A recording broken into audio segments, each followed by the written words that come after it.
ആശുപത്രിയിൽ എത്തിയത്. നോക്ക് ശിവാനി, ഇനി നീ ഒരു ചെറുവിരൽ അനക്കിയാ പോലും അത് എന്റെ അനുവാദത്തോടെ ആയിരിക്കണം. Only with my permission. അങ്ങനെ ചെയ്യൂ ആന്റി. ആന്റിയോട് സംസാരിക്കാതെ ചെയ്തതിൽ പറ്റിയ പാളിച്ച ഇതൊക്കെ ഇനി ഞാൻ ശ്രദ്ധിച്ചോളാം. നിന്റെ പ്രവൃത്തികൾ മൂലം എന്റെ ഗൗതമിന് ഇനി ഒരു ചെറിയ വേദന പോലും ഉണ്ടാവാൻ പാടില്ല. ഇല്ല ആന്റി, എന്റെ ലക്ഷ്യം നിധി മാത്രം. എത്രയും പെട്ടെന്ന് അവളെ ഇവിടുന്ന് പുറത്താക്കാനുള്ള പരിപാടി ഞാൻ ചെയ്തോളാം. അന്നന്നത്തെ അന്നത്തിന് വകയില്ലാതിരുന്ന എന്നെ ഈ വീട്ടിലെ മരുമകളാക്കിയ ആന്റി പറയുന്നത് ഈ ശിവാനിക്ക് അനുസരിക്കാതിരിക്കാൻ പറ്റുമോ? എന്ത് ചെയ്യും ഞാൻ ആന്റിക്ക് വേണ്ടി?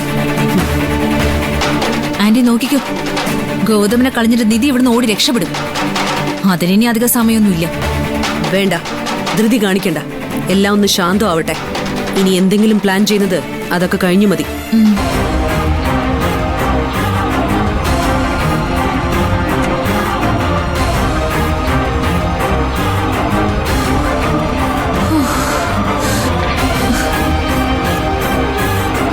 ഒരനാഥ ചെറുക്കനോട് കാണിക്കുന്ന സ്നേഹം കണ്ടില്ലേ?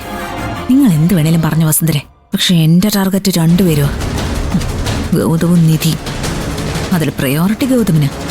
ഗൗതം പോയാ പിന്നെ നിധി താനെ പൊയ്ക്കോളും.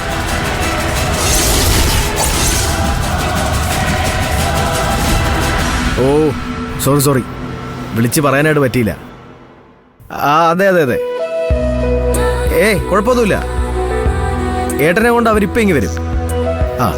ശരി ഓക്കെ, ഞാൻ വിളിച്ചോളാം. ഓക്കെ.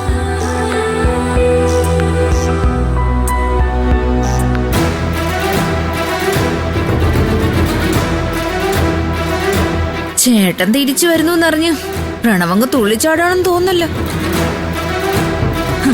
എന്തിനാ കുറയ്ക്കുന്നേ? ഒരു ഹാരവും വാങ്ങി